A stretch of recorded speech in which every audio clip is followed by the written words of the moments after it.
The case of the silver bullet widow. Hi. Wow, you came back. If you're reading this, it means one of two things. A. You're new here and didn't bother to read the first story. B. You did, but you still need a refresher. Either way, let's get you up to speed before I lose my patience and start charging by the minute. The name's Joe Ballore. I run Night Fang's detective agency, where our slogan is, taking a bite out of crime one neck at a time. Catchy, right? And yeah, if the name didn't clue you in, I'm a vampire. Go ahead, get the usual dumb questions out of your system. No, the sun won't kill me. Just makes me feel like I went 10 rounds with a werewolf and lost. Garlic? Might ruin a good meal, but it won't send me running. Holy water? Unless the Vatican started spiking it with bleach, the worst it's gonna do is leave a stain. And no, I don't sparkle. I smolder. In a trench coat. With a cigarette I don't need. There's a difference. Now that we've got that out of the way, let's talk about the widow in black who just walked into my office. Because when a woman shows up wearing a veil and looking like she stepped out of a gothic romance novel, one of two things is true. She's mourning. She's lying. And if I had to bet, which I don't because I've been in this business long enough to know, I'd say this one's got secrets. Night Fang's detective agency case number 922, The Widow and the Bullet. I don't know who needs to hear this, but if a dame in a black veil walks into your office, you're about to have a bad night. She had the kind of presence that makes a man, living or dead, sit up straight. Statuesque, draped in mourning black, red lips pressed into a perfect, unsmiling line. She lowered her veil just enough for me to see her eyes. Cold. Calculating. A woman who had already made up her mind about how this would end. I took my boots off the desk and flicked ash from a cigarette I didn't need. You don't look like the type to hire a guy like me. She didn't flinch. I'm not. Good. No pleasantries, no small talk. Just business. I liked her already. She reached into her purse and placed something on my desk. I expected a photo, maybe a fat stack of cash. What I got was a silver bullet still stained with blood. You're a little late for a refund, I said. This one's used. My husband was shot with it, she said, voice even. Straight to the heart. I frowned. Silver weakens us, hurts like hell, but it doesn't kill, not outright. That's the problem, Mr. Ballore.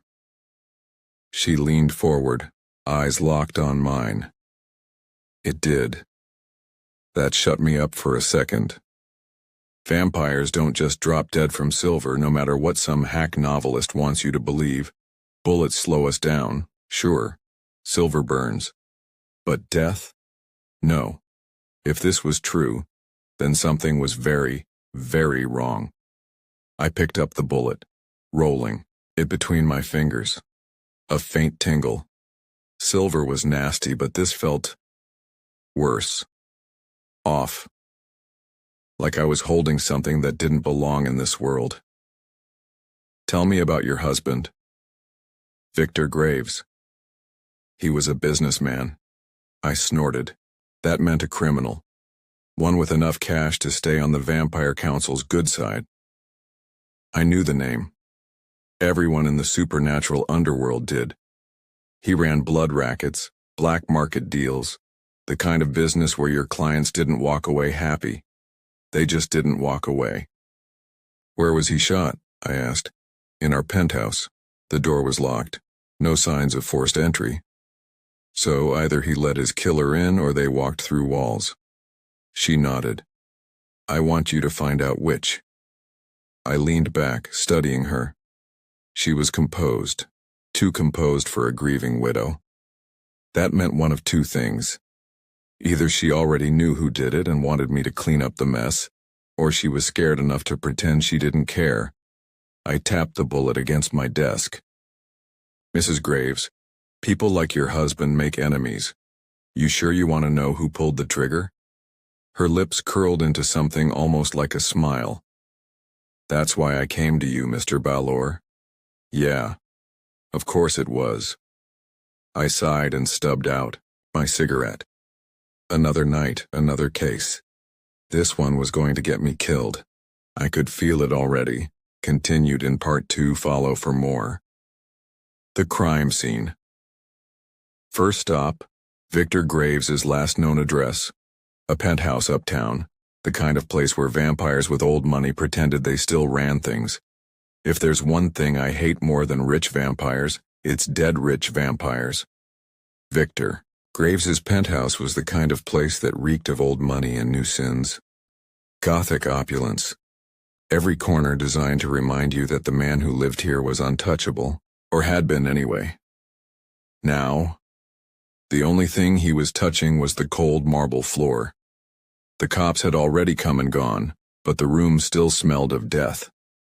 The Vampire Council took the body long gone before any mortal authorities could get to. Curious. Standard cleanup procedure. What wasn't standard? The burn marks on the floor, not fire. I ran a gloved finger over the marks. Cold. Wrong. Magic. That's when I heard the rustle behind me. I turned fast, too fast for human eyes to track. But I wasn't looking at a human. I was looking at a man in a charcoal suit, pale as the grave, standing by the window. His voice was silk and steel. You shouldn't be here, Balor. Yeah, well, I said, rolling my shoulders. Curiosity's a hell of a thing. The man's lip curled just enough to show fang. You don't want to know what Victor was involved in? I sighed. See, that just makes me more interested. He moved, quick as thought, but I was quicker. My fist met his gut before his claws could find my throat. He staggered back, eyes glowing with fury, but he didn't press the attack. Instead, he smiled. Fine. Dig all you like, detective, but you won't like what you find. Then he was gone, vanishing into the night like a bad omen. I exhaled, rubbing my jaw. Yeah, well, I muttered. I usually don't. Midtown morgue. No questions, no answers. I still had some pull with the coroner in Midtown, the place where the Vampire Council stashed bodies they didn't want too many eyes on.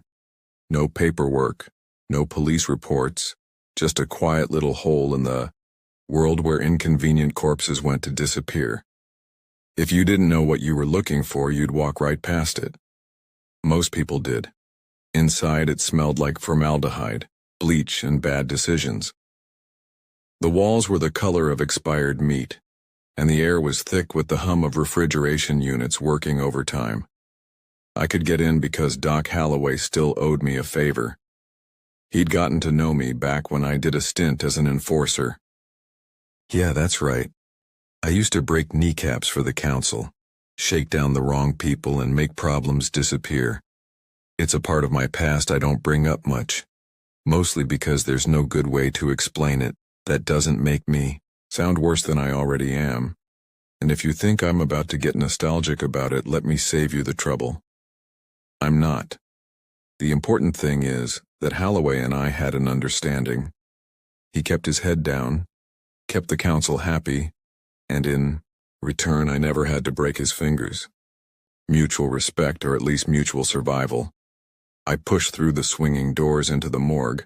Holloway didn't even look up from the corpse he was working on, just lifted a bloody scalpel and gestured toward the row of drawers along the far wall. Third from the left, he muttered. No greetings. No questions. That's what I liked about this place. Here, things just got done. The coroner, a human who'd seen enough weird shit to stop asking questions, hovered nearby, flipping through his notes. No blood loss, he muttered. Not externally. Not internally either. Almost like his body dried out before he died. I flicked my eyes up at him. You ever see a vampire die like that? He gave me a flat look. You ever see a vampire die at all? Fair point.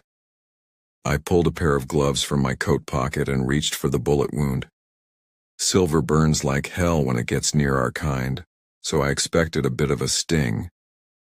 But the second my fingers brushed against the hole in Graves's chest, something else hit me. Cold. Not a normal cold. Not left the AC on too long cold. Deep, unnatural, skin-tightening cold. Like someone had scooped out all the warmth from the air and left behind nothing but void. I gritted my teeth and pulled back. Yeah, that's not right. The coroner raised a brow. Tell me something I don't know. Not just silver. Joe pulled the bullet from his pocket and examined it.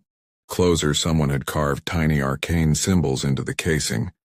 Too intricate for human hands. Witches, maybe. Or something worse. Get that thing out of my morgue.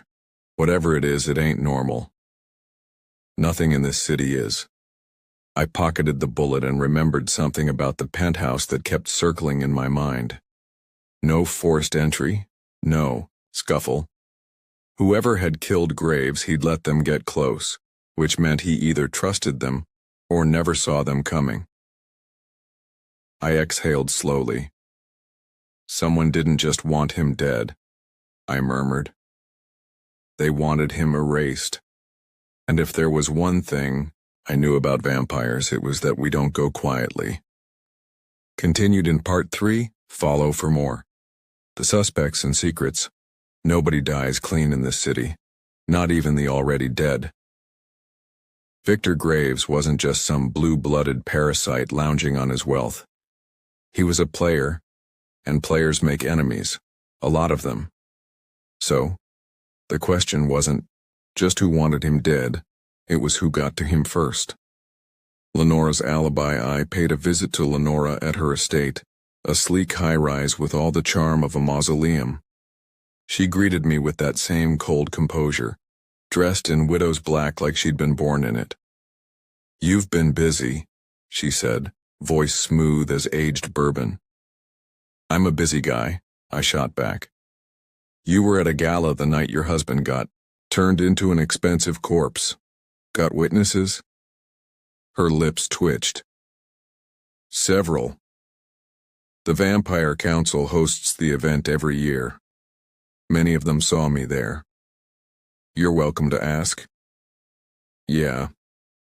Because that would go over well. The council and I weren't exactly on speaking terms. Must have been a hell of a party," I said. "Shame Victor had to miss it." She sipped her wine. Blood, most likely, though the bottle was dressed up fancy enough to fool a human. "Victor and I had our differences."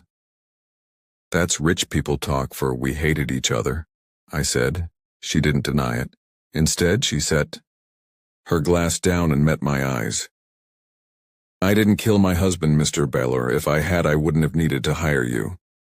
Maybe. Maybe not. Either way, I wasn't done sniffing around. Enemies and rivals. Victor had a laundry list of people who wanted him in the ground. Top of that list? Silas Orloff, old-school vampire. Controlled half the blood dens in the city. Him and Victor had been in a Cold War for years. But Cold Wars have a nasty habit of heating up when someone makes the wrong move. I dropped by one of Silas's clubs. The kind of place where the music's too loud, the drinks are overpriced, and the VIP section smells like old blood and new money. I found him lounging on a leather couch, sipping from a glass that definitely didn't contain whiskey. "Joe Ballor," he drawled, watching me like a cat watches a wounded rat. "I heard you were sniffing around Victor's death. Gonna tell me why I shouldn't take offense?" I gave him my best deadpan stare. "Because I'd rather not redecorate the carpet with your insides." He laughed. The kind of laugh that says, "I like you, but I'd still rip your throat out if the mood strikes." Victor had it coming, he admitted, but it wasn't me. If I wanted him dead, I'd have done it the old-fashioned way. Fangs in the dark. No need for magic bullets. He had a point. Guys like Silas don't get their hands dirty with subtlety. The human element next, I turned my sights to a name that kept cropping up in Victor's dealings. Jonah Rook. Ex-hunter. The kind of guy who'd spent years putting vampires in the ground before something convinced him to switch teams. He went from staking bloodsuckers to supplying them with weapons, specifically the kind of weapons that could kill the supposedly unkillable. I found him at a dive bar, knocking back something dark and dangerous. "Silver bullet," I said, sliding into the seat across from him. "With arcane etchings. That your work?" He didn't blink, just took another slow sip. "Not mine," he said. "But I know who makes them." I leaned in. "Yeah? Who?" His grin was all teeth. "The kind of people you don't want to owe favors to, Balor." "Great. Exactly what I needed. Another name to add to my list of problems." Lenora's secrets. Just as I was starting to think my list of suspects was getting too long, something new dropped in my lap. A little dirt, courtesy of an old contact in the council. Turns out Lenora's alibi wasn't as airtight as she claimed. Sure, she was at the gala, but she left early, an hour before Victor was shot, and she wasn't alone. The name of her companion, Jonah Rook. I let out a long sigh and rubbed my temples. Widows always have secrets, and this one, hers, might just get me killed. I knew a guy. Every PI does. Problem was, my guy was the kind of scumbag that made other scumbags look like saints. They called him Silver Tom, not because he had silver hair or silver eyes, but because he had a thing for silver, selling it, melting it, forging it into whatever nasty little weapon his clientele needed. If you wanted something to kill a werewolf, a vampire, or something even worse, Silver Tom was your guy. His shop was a repurposed pawn shop in Hell's Kitchen. No sign, no windows, just a steel door that looked like it could take a rocket blast. I knocked twice, then a third time for good measure. The slot slid open. A pair of bloodshot eyes blinked at me. "Ah, hell," came the grumble. "What do you want, Balor?" I held up a little plastic evidence bag. Inside? The bullet I'd pulled from Victor Graves's corpse. "Tell me what I'm dealing with," I said. "Silver." Tom took one look at it, paled, and slammed the slot shut. Well, that wasn't a good sign. I banged on the door. "Come on, Tom, open up. If you're scared, that means I should be scared, and I really don't like being scared." Continued in part 4. I banged on the door. "Come on, Tom, open up. If you're scared, that means I should be scared, and I really don't like being scared." A long silence.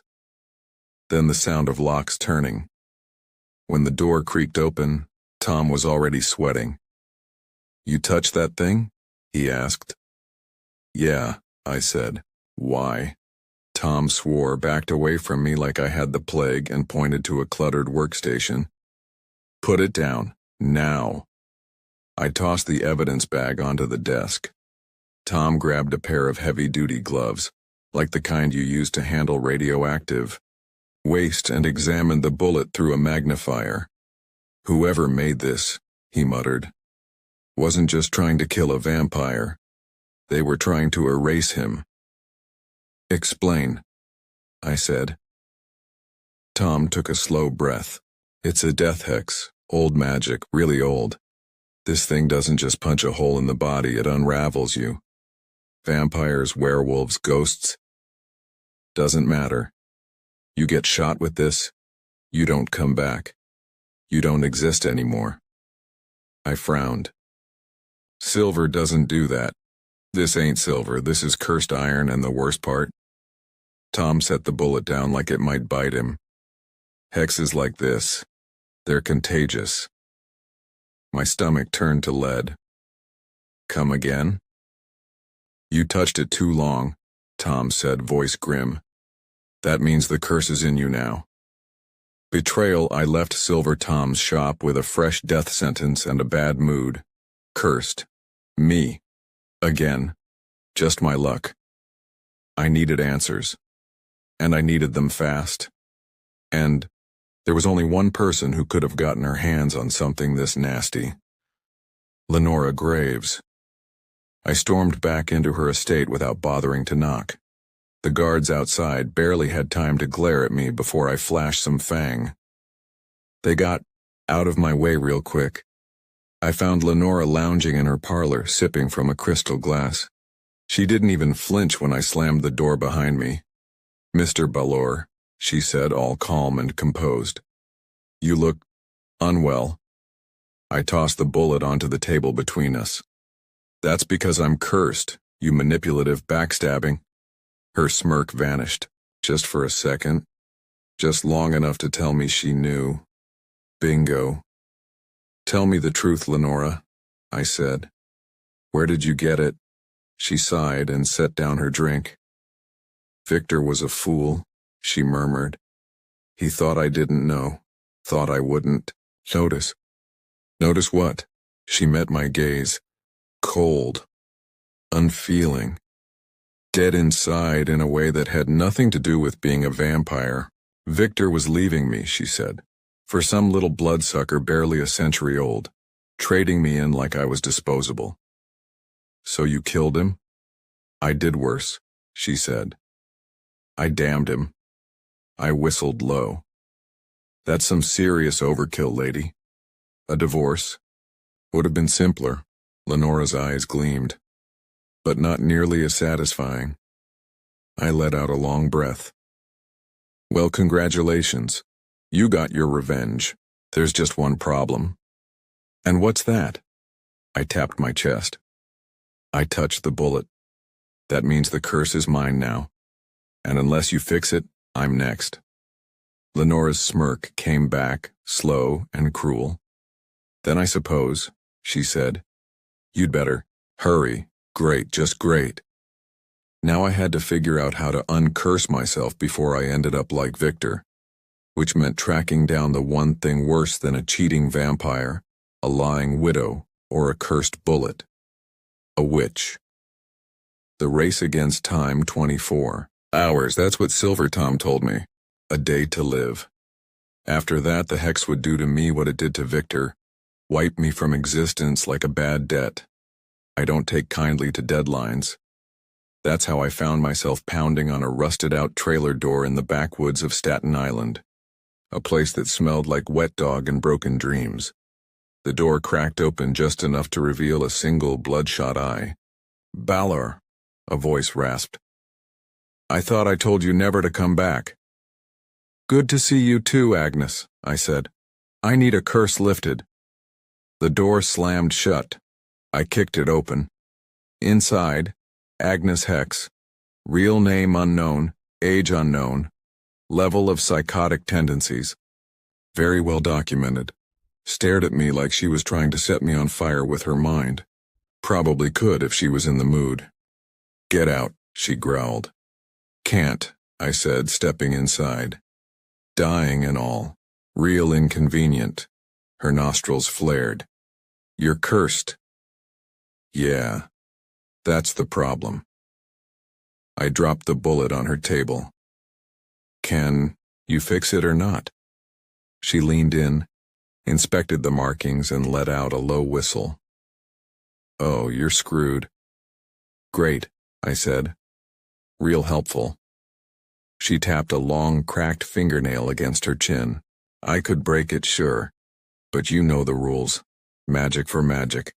If I pull death off you, something else has to take its place." I crossed my arms. "What's the price?" Her lips curled into something that wasn't quite a smile. "One favor," she said. "To be named later." I sighed. Witches. Always playing the long game.